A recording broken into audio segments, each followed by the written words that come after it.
Teacher Bergelin ng mga blessing at saka declaration talagang with power and authority. Amen. Ay, Glory to God. talagang mangyayari. Amen. Pinagpala ng Panginoon ang buhay nating lahat. Amen. It's Sunday at napakabilis ng araw. Nung Sunday wala tayo dito. Pero ngayon ay purihin ng Diyos ay nandito ulit tayo. Amen.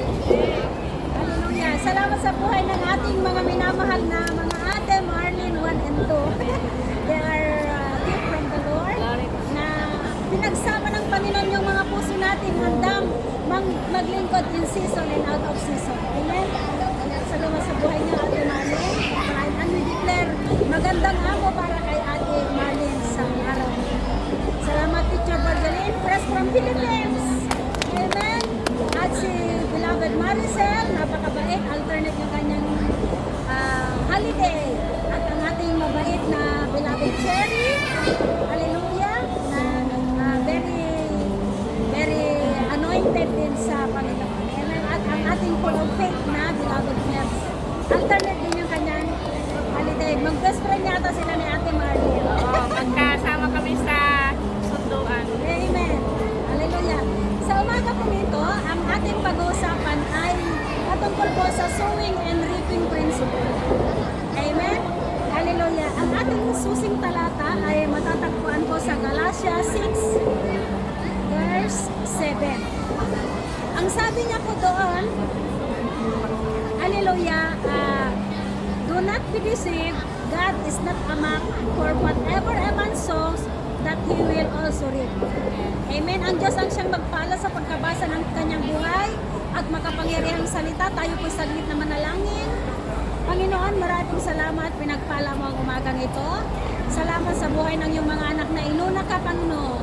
Tunay nga kung may 2 at 3 nagkatipon sa iyong pangalan, ikaw ay nasa aming kalagitnaan. Marami pong salamat, O God, at bago ang lahat, nais namin humingi ng kapatawaran sa lahat ng aming mga kasalanan at linisin mo, Lord, ang aming mga puso at isipan na yung banal at makapangyarihang. Panginoon, maraming salamat po. Dalangin ko na ibaba mo ako sa pinakamababa at ikaw lamang ang may taas sa aking buhay.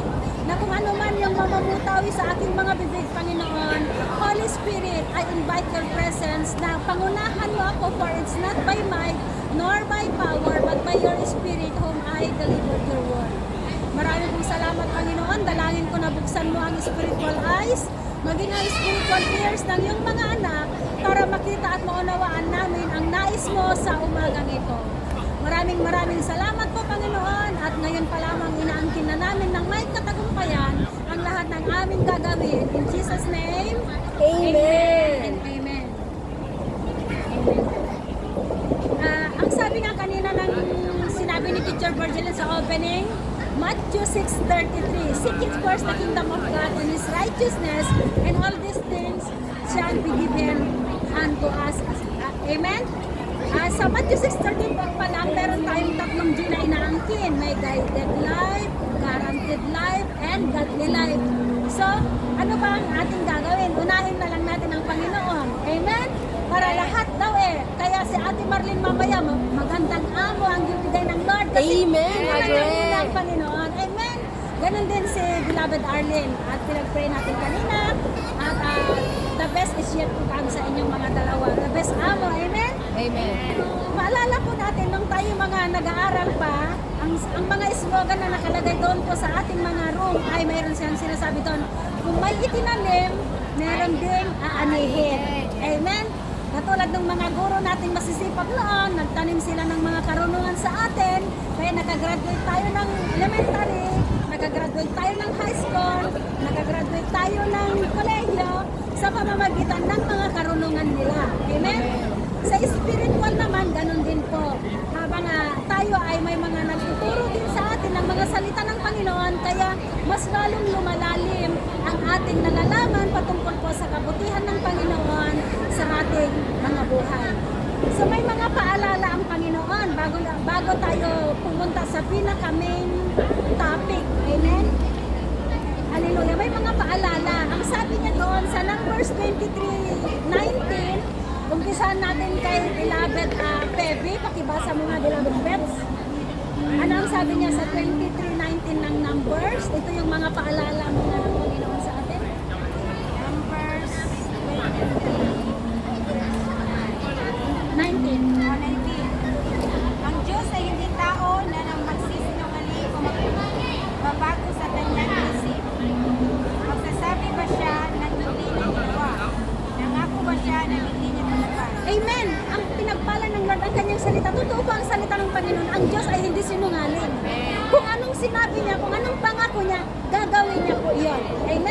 ang tao, nagkasundo kayo na ganitong bagay.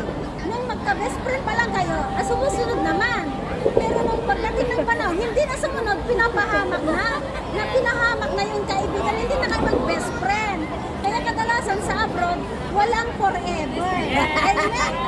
Amen? Walang forever. BFF.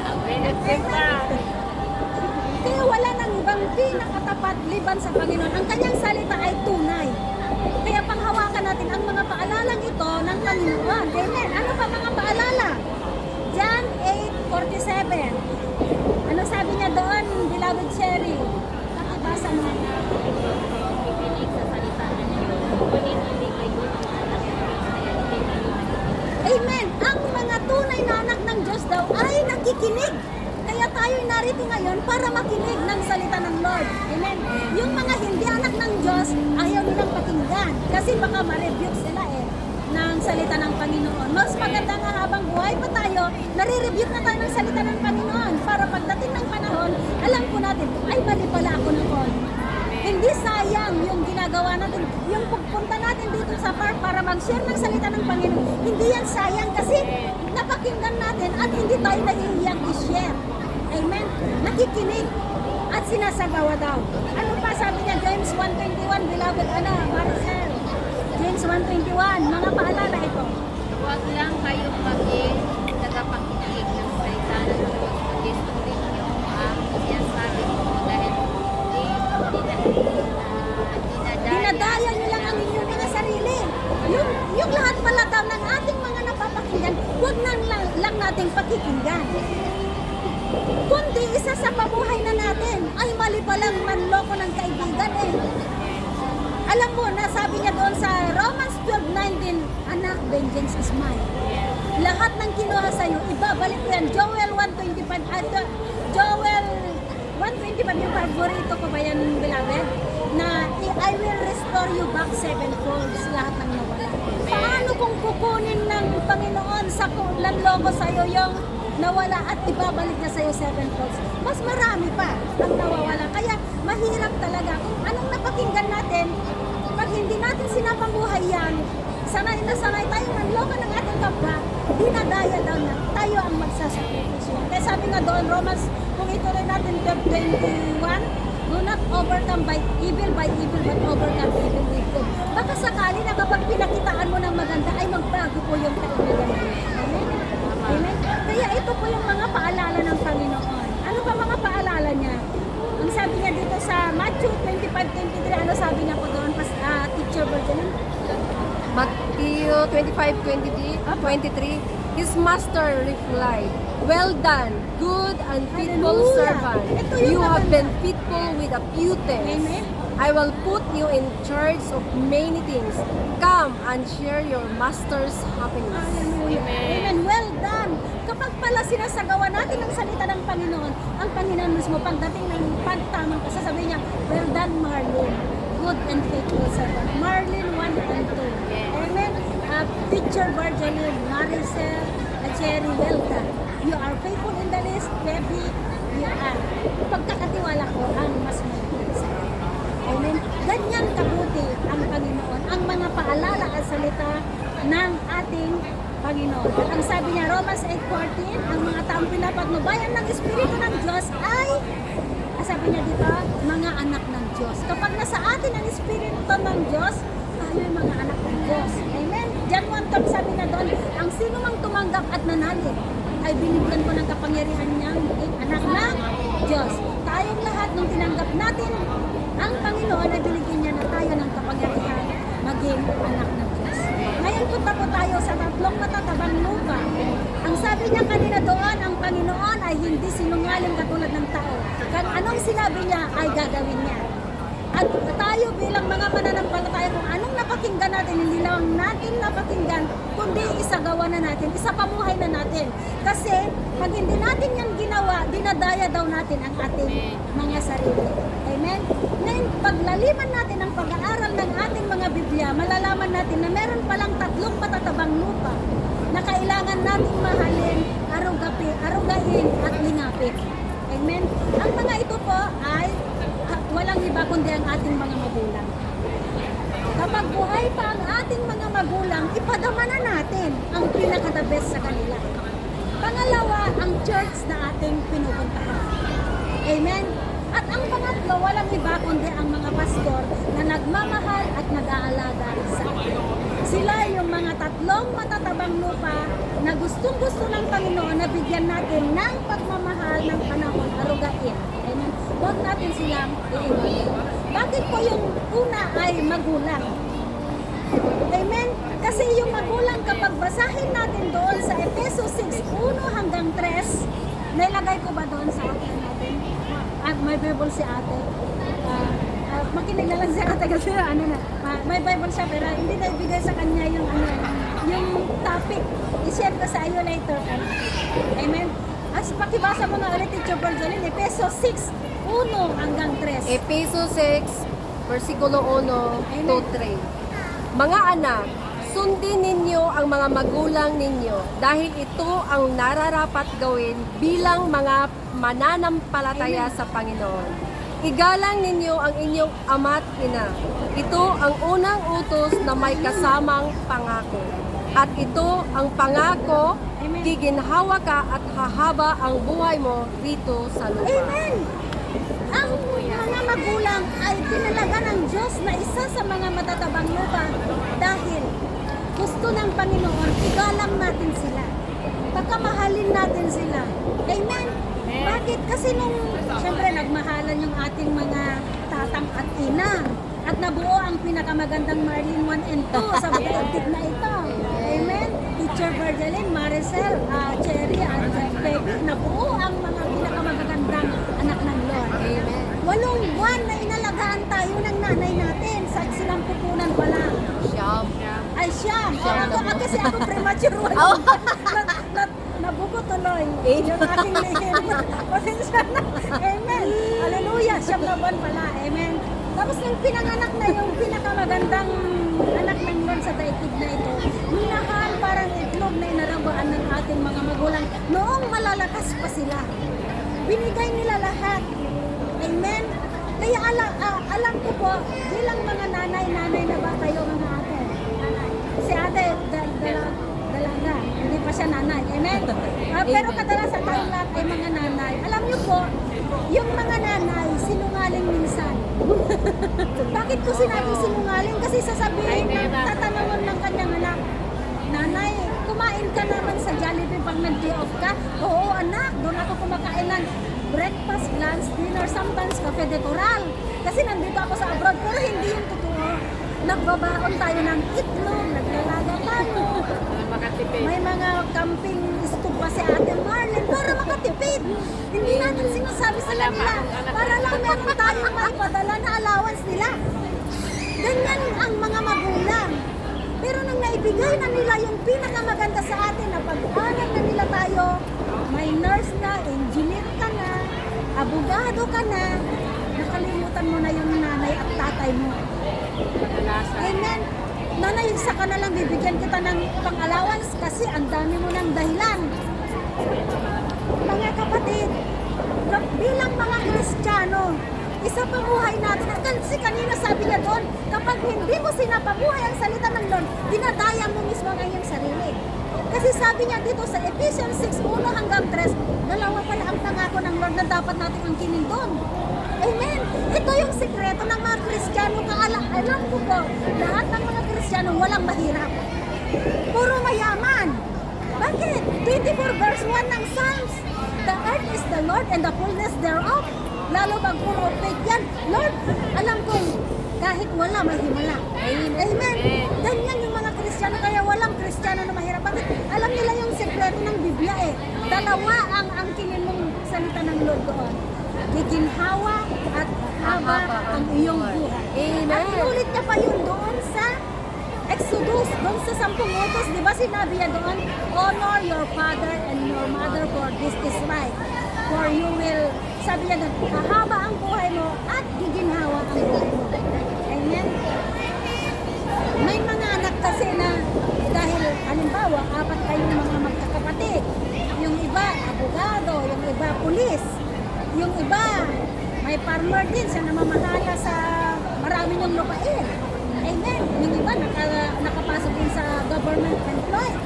Kaya lang pagdating ng ano, buwan na suporta sa magulang, total naman nasa poder ka ng kapatid ko, siya na lang bahala sa iyo. Siya na nakinabang ng lakas mo. Mga kapatid, nung pinag-aral tayo ng mga magulang natin, nung mga bata tayo, sinabi ba sa atin ng mga magulang natin yun? Hindi naman. Kaya bilang mga anak, habang buhay pa ang ating mga magulang, padalhan na natin sila. Nanay, ito po yung ano, pambili mo ng gatas mo, ito yung pambili mo ng karne ng kalabaw na paborito mo, 1 kilo, at yung grapes na gustong-gusto mo. Pag ginagawa na natin yung lifestyle yan every month, ang mga magulang ay tuwang-tuwa. Hindi naman humihingi yung mga magulang, sasabihin ba nila sa iyo, Elsie, nagsahod ka na, bigay mo na yung honorarium ko, hindi ko. Yung mga magulang nahihiya sila, bagamat kailangan sana nila eh. Kaya lang tayo na po yung magpusa. Baka tayo magsisi pagdating ng panahon, bakit namatay ka na? Hindi pa kita napakain ng lechon. Eh, anong malakas pa yung nanay mo? Hindi mo man naglabilan, nagkano lang naman yung chokes to go. Amen? Ano ba yung mga ano sa Pilipinas? Chokes to go. Max. Ano? Max. Ang jokes ba? Max. Ah, yun, Max. Pizza Hut. Sabihin mo na lang 350 yung isang bulo. Yes. O sama-sama na kayo. Kaya naman, pag may birthday, huwag na kayong magluto. Out dinner na lang tayo. Paano yung banding? Kasi pagdating, gutom yung tatay mo, bumangon ka dyan tatay kasi ititreat kita. Hindi na niya ma-enjoy yun. Amen? Hindi na niya ma-enjoy yung sumakay sa magandang sasakyan mo. Bakit ka naman kay tatay? Hindi ka pa nakasakay sa kotse ko. Sinisi mo pa yung tatay mo. Amen. Nung naghihintay siya, nung malakas pa siya, inuuna mo yung trabaho, inuuna mo pamilya mo. Kailangan maglaan po tayo. Tayo mga OFWs, pag uwi tayo, siyempre may mga pamilya na tayo pinupuntahan. Maglaan po tayo ng panahon para sa magulang. Dalhin po natin yung mga anak natin. At magdala tayo ng mga kasalubong, biskuit, kape, etc. Amen. At mag-bottle fight po tayo. Kasi minsan lang yung mangyayari sa pagdating lang natin. Amen. Ganun po gawin natin. Mahalin natin ang ating mga magulang. Kung gusto natin makalaya sa kahirapan, kasi ang sabi ng Biblia, giginhawa ka daw at hahaba ang buhay mo. Kasi ang pag-aralin natin ang Biblia, 90 verse 11 ng Psalms, ang buhay ng tao ay 70 years old na lang. Kapag yan ay medyo malakas-lakas yung resistensya, umabot naman ng 75 to 80. Pero wala nang 110. Wala na akong nabalitaan pa. Amen? Kaya pag lumampas na yan ng ating mga magulang at kinuha na ng Lord, maunawaan po natin na ang buhay ay kay Kristo at ang mamatay ay pakinabang. Filipos 1:21. Amen? Hindi na masakit. Amen? Amen. Salamat Lord, natapos na yung obligasyon ng magulang ko at kinuha ko na at alam ko nandyan na siya sa piling. Amen. Ang pinakamahalaga kaya habang buhay pa ang ating mga kamag-anak, mahal sa buhay, ay patanggapin na natin sila sa Panginoon at yun ang pinakamahalaga. Amen? Amen. Hallelujah. Ngayon, ang pangalawa na ating pag-uusapan na isang matatabang lupa ay walang iba kundi ang church na ating pinupunta. Amen. Kailangan maunawaan po natin ito. Kasi ang sabi ng Malakay 3:10, ito minsan ay ayaw pakinggan ng mga iba, pero ito yung katotohanan. Ito yung paghamon ng Panginoon po sa atin. Hindi po yung pastor ang humahamon, pero ang Panginoon mismo. Ang Panginoon ay napakayaman. Pero meron po siyang paghamon. Tinitest po tayo ng Panginoon. Sabi niya doon sa Malakay 3:10, makibasa mo nga, beloved Marisol. Pero ngayon, sabi niya, Malakay 3:10. Pero ngayon, hinahamon ko kayo.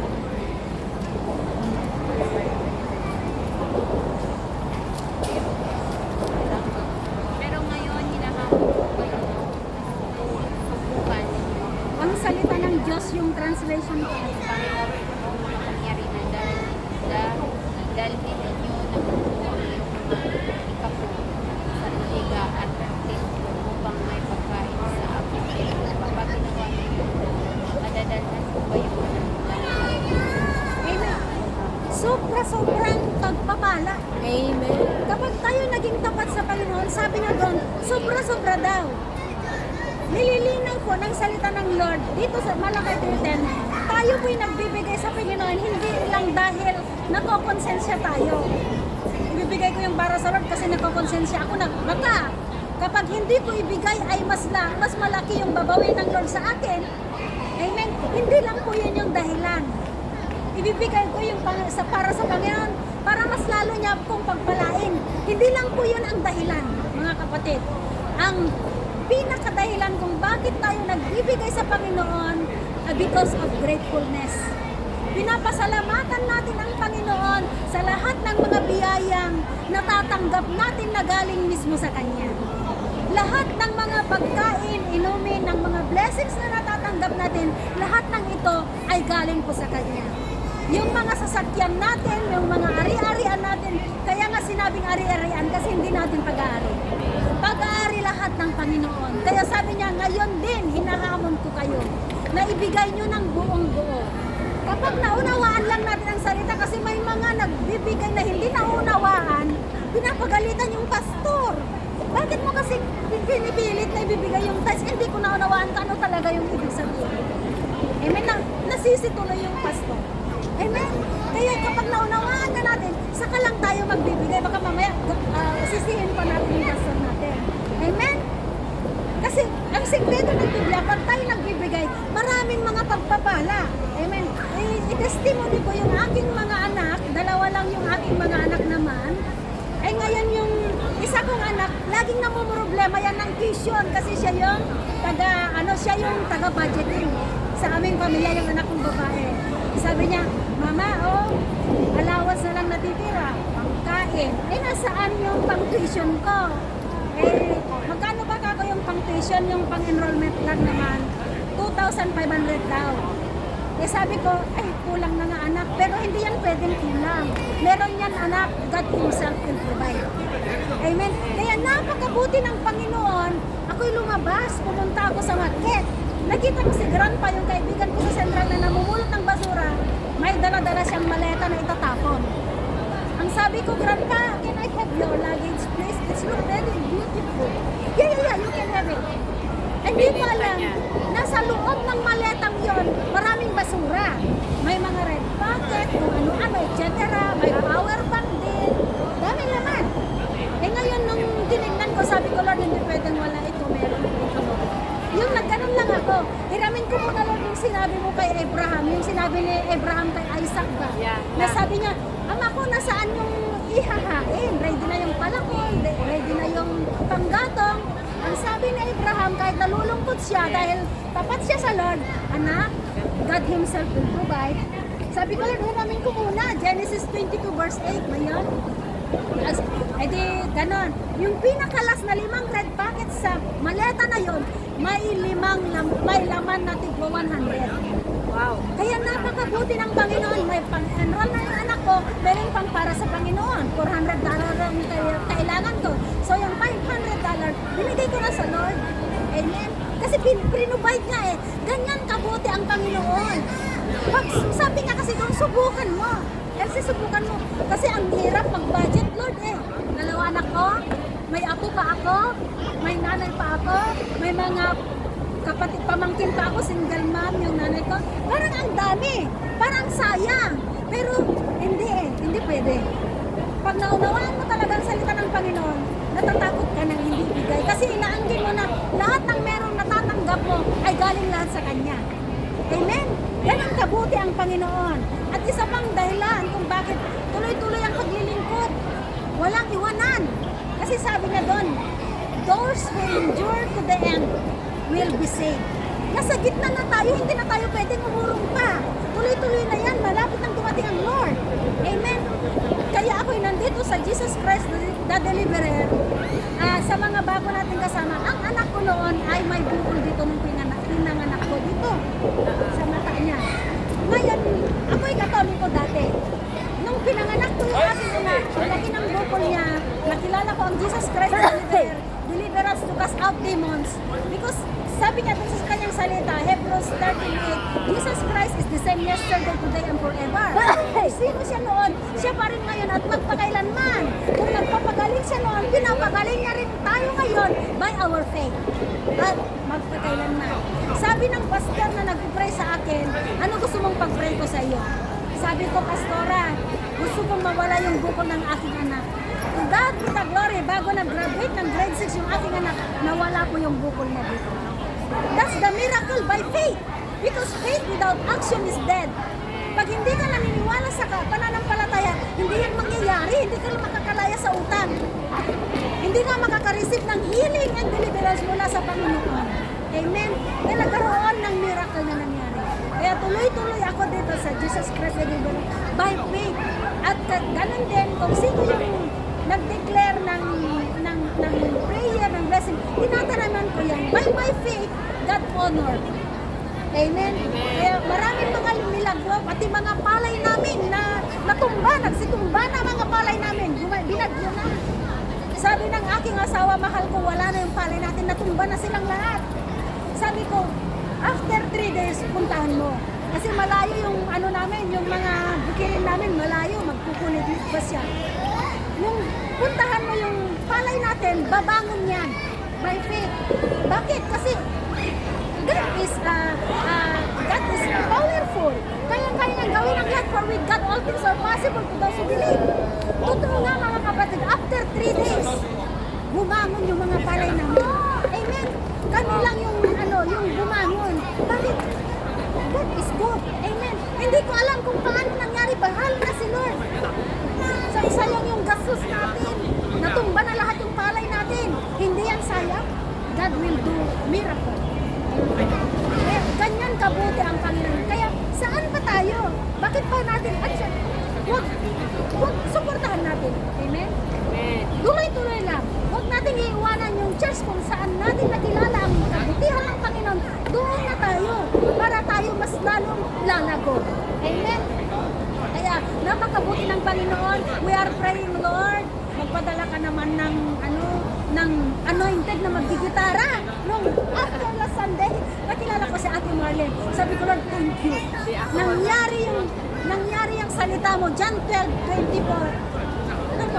John 12:24 yung paborito ko na, if I be lifted up, I will draw all men unto you. Paggawain ito ng Panginoon, hindi yan mawawalan ng tao. Amen. Kaya noong akala ko 3 lang kami, by faith, purihin ang Panginoon. Akala ko 3 lang kami kasi nagbakasyon yung mga iba. Napakabuti ng Diyos. Lumalapit ang mga tao. At parang 10 yata kami noon that time. Parang ang dami namin. Kaya Lord, sabi ko, salamat. We are living by faith in these days. Amen? By faith, dadami tayo. By faith, magiging anointed din tayo mag-guitar, kumanta. Ako, by the grace of God lang talaga, hindi ako marunong kumanta, hindi ako marunong mag-gitara.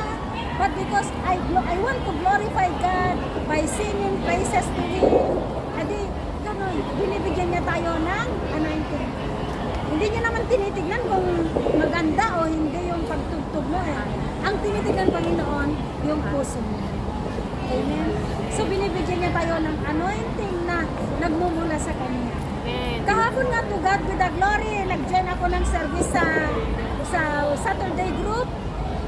Habang nagme-melody praise sa piano, may sumasabay sa amin ang gandang boses. Gusto ko sanang imulat yung mga mata ko kasi yung tinignan ko yung mga kasamaan ko sa Saturday group, nakaluhod sila. Ako lang yung nakatayo, katabi ko yung pianista kasi nakaganon ako. Ang gandang boses sumasabay. Sabi ko, Lord, thank you. I could feel your presence. Do it again, Lord. Amen. Bibihira lang yung mga pagkakataon. Because nakita ng Panginoon yung puso natin. Amen. Hallelujah. Kaya, God is good. Ang pangatlo, na last na ito, maalala ko pala, God is our Jehovah Jireh. Amen. Maisingit ko lang yung, maalala ko kasi habang pinag-aralan ko, maisingit ko si Beloved Pebs.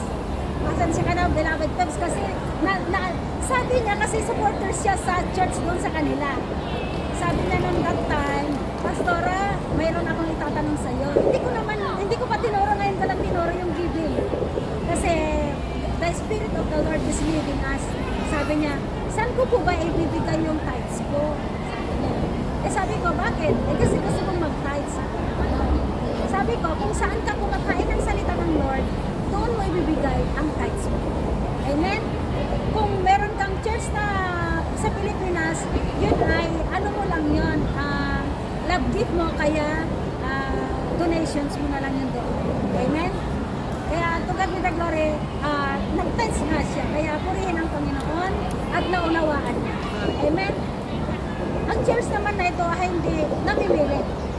This is, kasi sabi niya doon, obedience is better than sacrifice. Amen? Hallelujah. Yun lang po, yung maidag, kasi naalala ko lang. Kaya purihin ang Panginoon. Ano man yung mga pagsubok na dumating sa atin, basta by faith, alam niya ng Lord. Amen. Tinapos niya yan sa krus ng Kalbaryo lahat. Amen? Tayong lahat ay payaman ng payaman. Amen. Angat ng pangat, Amen. pabata ng pabata, paganda ng maganda. Amen. Yan yung mga Kristiyano. Hallelujah. Kaya hindi halata na Matanda na. 40 na pala mukhang 20 pala. Amen. Ganyan po tayo. Kaya ang last one na ating pag-uusapan na isa sa mga matatabang lupa ay walang iba kundi yung mga pastor. Amen. Nakapag-bless natin yung mga pastor, minahal natin yung mga pastor. Sabi niya doon sa Genesis 12, 2 to 3, nandun ba yan? Basahin mo nga, Teacher Bertilin, para marinig din natin. Genesis 12 verse 2 to 3. Amen. Ang salita ng Diyos. Verse 2. Gagawin kong isang tanyag na bansa ang lahi mo. Woo! Hallelujah. Pagpapalain kita at magiging tanyag ang inyong pangalan. Amen. Sa pamamagitan mo, marami ang pagpapalain. Dito sa Verse 3 po. Pagpapalain ko ang magmamagandang loob sa iyo, pero isusumpa ko naman ang susumpa sa iyo. Sa pamamagitan mo, pagpapalain mo anak niyo sa akin ang lahat ng tao sa mundo. Amen. Sa liwanag ng salita ng Panginoon, lahat pala ng nagpapala sa mga lingkod ng Lord ay nakatalaga sa Panginoon. Amen. Alam niya yun. Amen. Sa pag-reply mo palang amen, salamat sa salita mo na sinare sa umaga nito, na bless po ako. Hindi lang basta hearts, thumbs up o kaya sing lang. Kasi parang hindi naman nagrema yung salita ng Lord. Amen. Ganun po yung pagre-reply para mas lalong matutuwa naman. O kaya kung marami namang damit na dala, bigay ng amo, dalhin mo. Amen. Kaya ito bagay sa iyo, ito bagay sa iyo. Hindi lingid yan sa Panginoon. Lahat ng mga lingkod ng Panginoon, lahat ng mga nakakilala, kaya nakaka-bless ka sa ministeryo natin ito. Kung ano-anong nadadala, pagkain. Amen. Amen. Ganyan yan yung pusong may Kristo. Lahat ng meron tayo gusto natin i-share. Amen. Pag ginawa natin yan, mas lalo tayong pagpapalain. Pero ang sabi niya doon, ang lahat, those who curses you will be cursed. Kaya iwasan po natin magsalita ng masama sa ating kapwa. Baka mamaya parang bola yung sinabi Yes, natin, tatalbog sa'yo. babalik sa atin. Yun ang nakakatakot. Amen. Kaya kung nagkamali man yung ating mga kasamahan, huwag natin siyang i-curse. Patawarin na natin agad. Lord, pinapatawad ko siya. At alam ko, Lord, na lahat ng mga panloloko niya sa akin ay, Lord, alam ko na ibabalik mo sa akin, Panginoon. Hindi ako magkakasakit. Kasi minsan, nagkakaroon pa ng mga cancer-cancer sa katawan. Amen? Ang dahilan ay siguro may mga sumpa noon na hindi pa na-break. Amen? Kaya dumaloy yan. Maging sa mga anak mo, dumaloy na rin. Hinayaan mo lang. Kaya nga, maganda dito sa deliverance, sabi nito, break and destroy every generation of curses. Yung mga untimely death. Naranasan ba na, yung nabalitaan ba natin na yung tipo mo namatay sa aksidente? Tapos pagkatapos nun, pinsan mo namatay na naman sa aksidente. May mga ganun. Yung pamangkin mo nabangga sa motor. Kasi may ano yan may generational curse na nangyayari na hindi mo na mamalaya. Siguro may nakapagsabi sa iyo na i-curse ka, dumaloy sa bloodline. Kaya maganda bilang mga Kristiyano ngayon, Panginoon, winawasak ko lahat ng mga sumpa na naka-associate sa amin, sa aking pamilya, in Jesus' name. Amen. Kaya kapag ang mga pastor natin ay laging pinapanalangin, mahalin na natin sila. Huwag natin silang saka lang natin mahal pag nakaharap. Pero pag nakatalikod kung ano-anong sinasabi natin. Anong sabi niya ng Jeremiah 3:15? Ito yung nakakalungkot. Ang sabi niya doon sa Jeremiah 3:15, I will give you a pastor that came from my heart, that feed you with knowledge and understanding. Ang mga pastor kasi ay galing sa puso ng Panginoon. Na kapag sinugatan natin yung puso ng pastor, una natin sinusugatan ay ang Panginoon. Kasi iisa sila. Kapag umiyak yung pastor, higit na umiiyak ang Panginoon. Amen. Kaya iwasan po natin na kung anong pinagsasabi. Bakit yung mga pastor pinagpipray ka, pinagpipray yung asawa mo, pati mga anak niya naaalala din niya. Kaya glory to God. Salamat sa buhay natin lahat. Salamat sa pagmamahal nyo. Salamat. Mahal na mahal ko rin po kayo. Alam nyo kapag ako'y nagpipray na alala ko, Lord, bigyan mo naman ng magandang amo si Arlene, si Ate Marlene. Pagpalain mo mga anak ni Beloved, ni Teacher Virgilin. Salamat at nagtagumpay na yung dalawa. Alam ko lahat yung mga anak kasi nami-memorize ko pag ako'y nananalangin. Amen. Yung anak ni Beloved, yung tatay niya, Lord, pagalingin mo. Yung tatay ni Beloved Maricel, na tatay ni Beloved Cherry, si Tatay Sammy. Alam na alam ko mga pangalan nila. Si Nanay Sally, nanay ni Ate Joy. Amen. Pag sinabi na kasi yung mga pangalan, naaalala ko, pag ako'y nagde-devotion, Lord, you know them by name. Amen. Yung asawa ni, yung manugang ni Beloved Baby Lord, na maging maayos yung kanyang kalagayan, magkakaroon na naman ng ako, pagpalain. Alam ko yan. Naano ko lang sa. Kaya minsan tinatanong ko, ano ba pangalan ng anak mo? Amen? Kasi pag nagpipray ako, naalala ko, name ko, pagpalain mo ang Chunwan, isa-isa kayo. Isa-isa. Sina Teacher Virgilin, Beloved Marlene, Ate Marlene too. Ang dami na akong minememorize. Amen? Maricel. Kaya God will give us wisdom. Amen. Kasi lahat naman ng mga karunungan ay galing lahat sa Lord. Kaya purihin ang Panginoon. Amen? Kaya salamat sa ating mga buhay. Huwag niyo naman akong iiwanan. Kung meron akong mga pagkakamali, sabihin niyo na kaagad, Pastor, hindi naman planchado yung damit mo. Inaano ko naman kasi nilagay ko sa... Ano ko kaya ganun ako ng ganun kanina. Baka mapansin ba naman yung bet ko. Gumanon. Yun talagang ganun na yun. Style niya yun. Kahit anong plancha ko doon, ganun talaga yun. Amen? At pasalamat ako sa nagbibigay. Amen? Lahat ng mga sinusuot ko, puro bigay. Pagdating ng panahon, lahat ng mga binibigay, ibibigay ko rin sa inyo. Amen? Amen? Hindi ko yan lahat inaangkin. Amen? Ganun po tayo dito sa Junwan at sa JCTV at sa mga taong may Kristo, talaga naman na nakikita ang kagandahan. Okay lang din. Doon po tayo nagtatapos. Salamat sa ating mga buhay. At lagi po nating tatandaan, ang buhay ay napakaikli lamang. Amen. Kaya wag na po natin sayangin. Itong tatlong mga matatabang lupa na kailangan natin mahalin at arugain, bigyan ng panahon, isa pamuhay na po natin. Amen? Ang ating mga magulang, ang church na ating pinupuntahan, at ang mga pastor na nagmamahal at nagtuturo po sa atin. Marami pong salamat sa ating mga buhay. Tayo po ay